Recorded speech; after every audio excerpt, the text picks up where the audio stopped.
Some people think that faith always has to be confident, clear, and certain, like a watertight equation. But what if that kind of certainty isn't really faith at all? If you were to hear me talk the way I do amongst the other creators who are part of this channel, you would hear me say things like, I've never, properly speaking, deconstructed. And people are often surprised by that because a lot of people think of me as being a little different. But my relationship with art and alternative music, the heavy music scene, I think actually played a big part in shaping me into the kind of person that I am and contributing to me not deconstructing, so to speak. I want to tell you about a specific song that I really liked when I was a teenager, something that I kept returning to over and over again that I think did more than just hype me up musically, but also showed me the kind of faith that makes room for mystery. It was certainly passionate and faith affirming, but also humble. It didn't pretend to have all of the answers, and that tone, that posture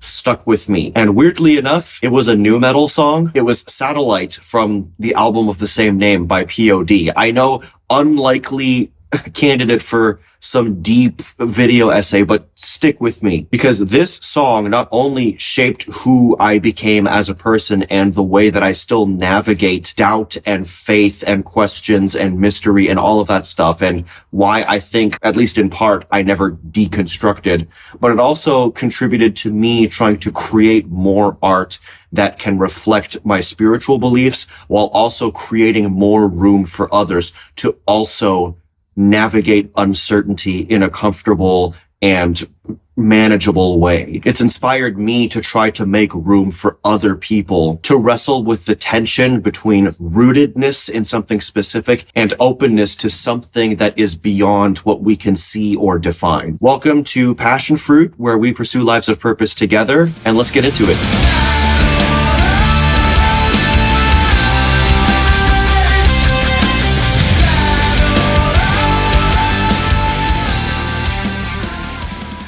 Look at this boy just strolling along, being part of the video, contributing so much to it. So P.O.D, there's a name you don't necessarily hear in the mainstream very much anymore. They emerged from the SoCal hardcore scene before becoming very, very transformative in the nu metal space. Think the same era as Linkin Park, Limp Bizkit. Satellite is their most famous and most popular album by a good bit, but it's interesting because the song Satellite, the title track of that record, I personally feel is kind of this overlooked gem. Satellite is what I call a song of like humble faith or a song of doubtful faith. I don't know exactly how I would quantify it, but it's a song that I think in the broad stream of contemporary Christian music, if you want to refer to a nu metal band as that, it stands out as being particularly unique for a couple little lyrical flourishes that I think really dictate the core meaning of the song. And in a lot of ways, I think this kind of songwriting, this kind of lyricism, and the reflection behind it, the attitude behind it, the epistemology behind it, does a lot to kind of illustrate how I wish more people would think and talk and write in that space, because I think it's more human and more grounded and more realistic in a lot of ways. I gotta pick up dog poop right now. All right, dog poop successfully picked up. So the song starts like this. I wonder how clear it must look from there to here. No obstruction, the selfish corruption, all in this atmosphere. No fear, less tears, only time to catch my breath. I felt to inhale, your love constricts my chest. Maybe a tad more poetic than your standard Christian lyrics so far. And then the line that I find so astonishingly thought-provoking and humble and cautious and just transformative. But only time will tell if it's truly for real. Can't change your mind, all I know, this is what I feel. Whether I'm wrong or right, please keep my life inside and never take your eyes off me. So as that line gives way to the chorus of the song and he starts singing about this satellite, and they just keep repeating the word satellite, satellite. It's the hook. It's this just soaring vocal line. You realize that they're using the word satellite to refer to, in a literal sense, a celestial object orbiting the Earth somewhere out in the heavens that you can't really see, but it can see you. And it probably has a better grasp of what it's looking at when it's looking at you than you are looking up into the empty sky. On a literal level, that's what a satellite is. But then on the more symbolic level, you're dealing with an unknown celestial entity that sits above our reality and is looking down at us and probably has a better angle on us than we have on it. Referring to God in this nondescript sense, satellite, something that I don't have any further details for that I can be absolutely certain about, but there's something up there. I just think that there's something very, very thought-provoking and very down-to-earth about a otherwise, Christian bookstore type of Christian artist, although P.O.D did transcend that market by quite a bit. But, a band billed as like, hey, check out this Christian rock band, to say something along the lines of, whether we are wrong or right, please keep my life in sight and never take your eyes off me. To speak to God as if God knows God's self more than humanity ever could comprehend or exhaust or fill out the conceptualization of. I think there's a lot of epistemic humility there, and I think that's healthy. And it's not something that I see showing up in Christian songwriting a lot, but in my estimation, it feels more mystical in a lot of ways. It feels more transcendent, like you're peering beyond the limits of your imagination and comprehension.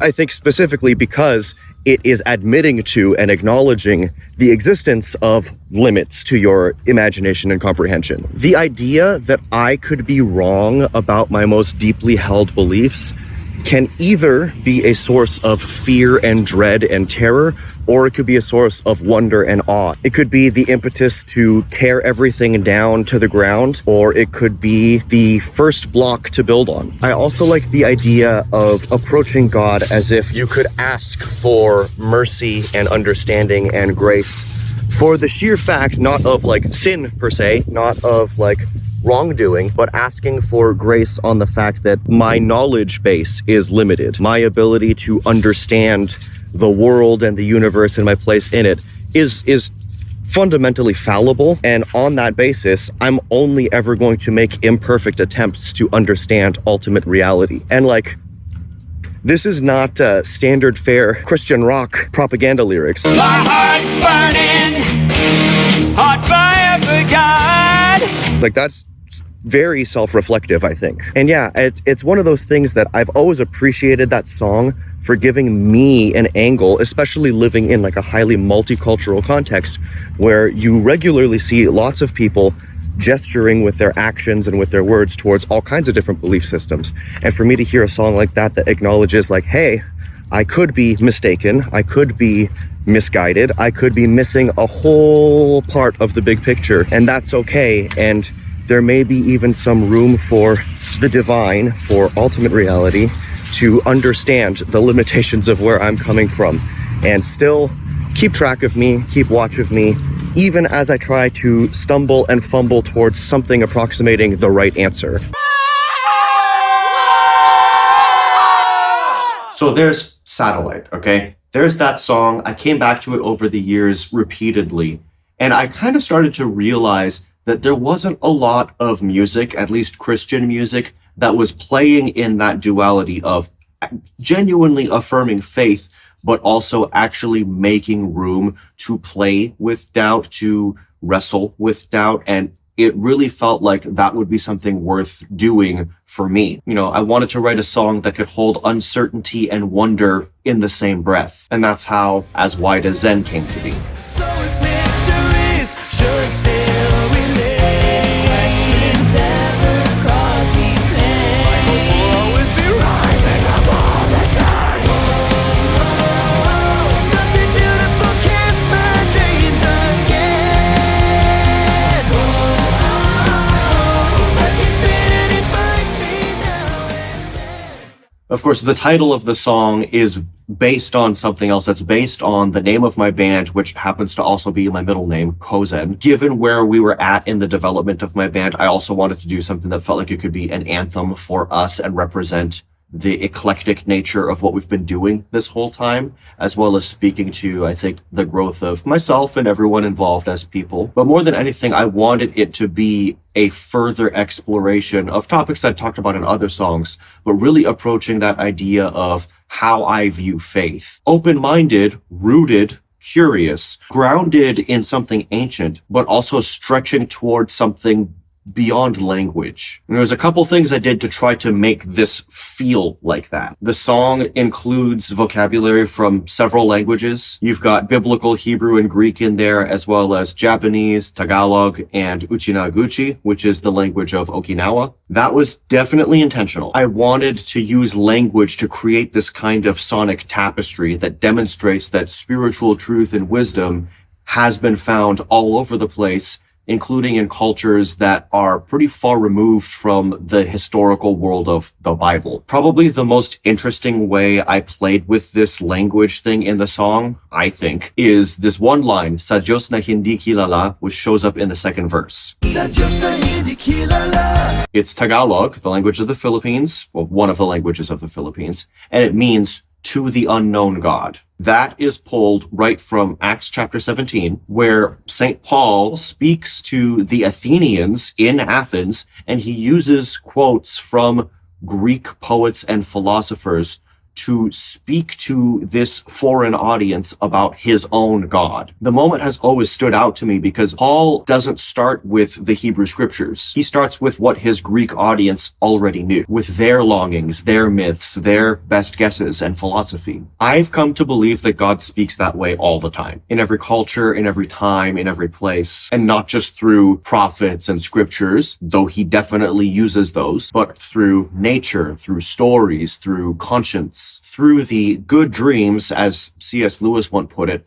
that show up even in so-called pagan religions. It's a really great quote from Mere Christianity. I'm going to put it here, pause to read if you'd like to. That's also why I included words like hallelujah, which clearly includes an allusion to the short form of the name of Yahweh, right next to words like pleroma, which is a concept that shows up both in Christian and Neoplatonic thought in like the early centuries of Christian history. Now, I wasn't necessarily trying to flatten them all to be all on the same level or something like that, but I did want to show that truth can echo in unexpected places or even emerge from within one broader cultural conversation. And interestingly, sometimes even the very language and vocabulary that we take as a given to just be inherently Christian. Think about words for God in the Romance languages, Dios, Deus, Dieu en français, things like that. Some of this vocabulary has roots in older pre-Christian tradition. For example, in the New Testament,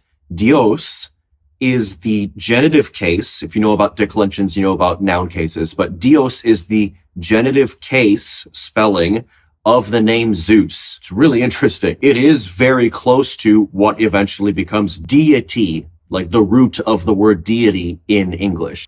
This may seem like a small observation, but I think it's worth pointing out that even in the Western world, with all of these centuries of Christian tradition behind us, we still use language with so-called pagan origins to talk about God every day. And that's the case in so many languages. That's also why I think it was really interesting to use the Tagalog lyrics here, to use that Tagalog translation of the Greek New Testament, because Dios is obviously an import from the colonial rule of Spain in the Philippines. And yet here you have this word for God being imported across the sea from the Mediterranean world to Southeast Asia. And in this far-flung Southeast Asian language, you still see the cultural influence of a pagan word that got slowly turned into a Christian word. And you see the evidence of that transformation happening even as that name for Zeus shows up in the Bible. I don't know. It's such a fascinating concept to me. So what happens then if we begin to see God as not being the sole and exclusive property of one people or culture or tradition, but as the creator of all and over all, who has always been whispering guidance to all people? What happens when we recognize that the soul, the mabui in this song, of an Okinawan person, far removed from the world of the Bible, reflects the same divine image as anyone else, even if that soul has never heard the name of Jesus before? It doesn't mean that I love or appreciate Jesus any less. If anything, it makes the incarnation more beautiful to me, because it's not just God entering one story, but all human stories, the fullness, the pleroma embodied in one person, and yet still radiating out into every corner of humanity. That's really at the heart of this song. I may not have all the answers. I still wrestle with plenty of questions, contradictions, mysteries, but I've come to see all of those as just being essential parts of learning, not necessarily part of the destruction of my beliefs. I also recognize that for people coming from a religious background, especially a more conservative Christian background, it can be hard at times to find media and art and songs that actually speak to these kinds of questioning experiences and thoughts that you might be having, at least not without devolving into either extreme of just being a propaganda piece that is intent on reconverting you, or else just being purely deconstructive and negating your beliefs. Music is especially an area where I think the positive side of this discussion doesn't happen very often. And based on my own desire to find, or in the case of this song, make more music that speaks to being in that in-between place of affirmation of faith and questioning it, I've actually begun making a playlist of songs that I think do a really good job of navigating that nuance and that dichotomy in thoughtful, careful ways. So I've got that playlist, and I've also assembled all of the lyrics and some contextualizing notes into a single document that you can read along with as you're going through these songs. It's definitely super long, but I wanted it to speak to all kinds of experiences and angles. So the idea is that you can take your time with it, read along and meditate on these words at your own pace. Let us know if you find this playlist and lyric reading experience to be beneficial or helpful to you at all in any way. I would personally love to hear about that.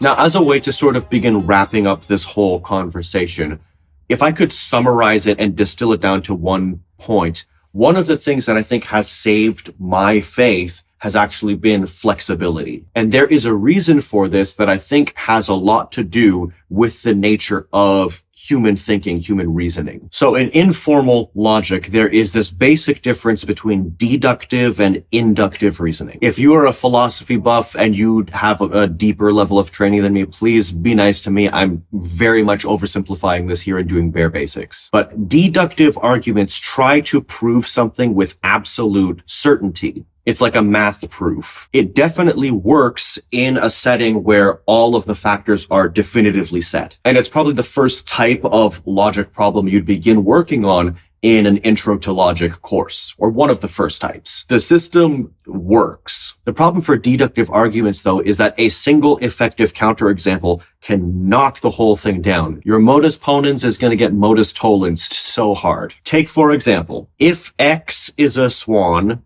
then X must be white. X is a swan. Therefore, X must be white. Technically, this is logically valid. This is a structurally valid argument. But if you ever see just one black swan, your modus ponens gets a modus tollens to the face and the whole thing falls apart. It's a super strong statement that you're making with this argument in the first place, but oddly enough, that actually makes it kind of vulnerable to counterexamples. Inductive reasoning is different. It doesn't try to prove things with certainty. It makes weaker claims. It looks at patterns and makes a probabilistic conclusion. Like, every swan I've ever seen has been white, so it's most likely that all swans are just white, or at least probably most swans. That kind of statement, that weaker claim, can still be useful, even if it turns out not to be universally true. You take in experiences, intuitions, stories, whatever,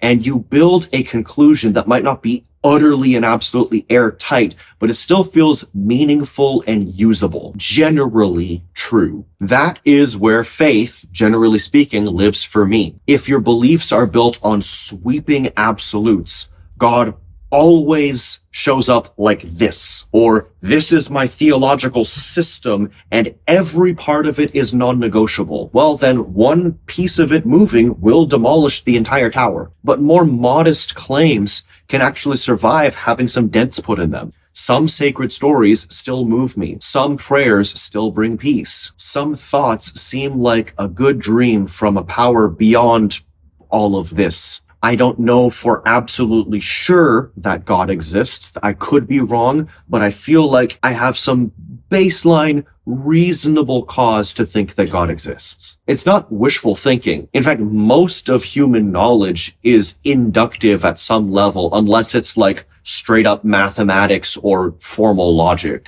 But this framework I'm presenting, I think genuinely gives us a way to navigate mystery without having to pretend like we've solved everything. And to me, that seems like it's enough for a living, breathing faith, one that is up to the task of learning and changing and ultimately surviving. And so what I ended up saying in the song that I wrote based on my inspiration that I got from P.O.D, if mysteries should still remain, if questions ever cause me pain, my hope will always be rising up all the same. That hope isn't about being right. It's about being open. That's what this song is for me. Not an answer, but a space, an opportunity for awe, for ambiguity, and for beauty that catches you off guard now and then.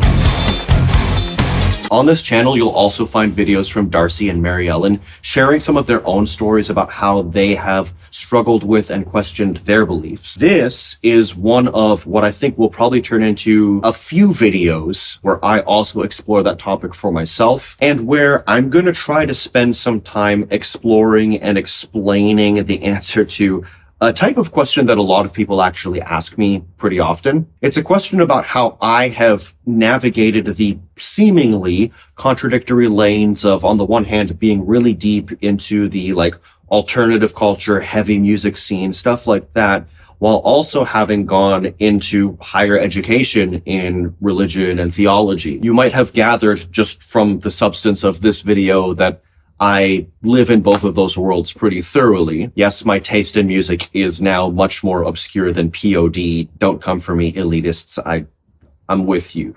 Maybe not with the elitists. You get what I mean. I like tech death, okay? But the point is, I have lived in these two very different universes that often, there's some overlap, but they don't talk to each other that much. And there's certainly some hostility and tension there. And I live in both of those spaces, and that has also, I think, shaped me and contributed to why I am able to hold things in tension. But that will be a video for a different time. For now, I hope you'll check out that playlist that I made that I mentioned earlier, and that you'll take some time to reflect on the lyrics of both that P.O.D. song, and if you feel so inclined, please listen to my band and our song, but reflect on what it would mean to, for whoever you are and whatever angle you're coming from, approach knowledge and faith and belief and trust in a way that's more humble. What would it look like to recognize the limits of your own knowledge and celebrate being able to function within those limitations? That is, at least, I hope, what you will be able to take away from this video.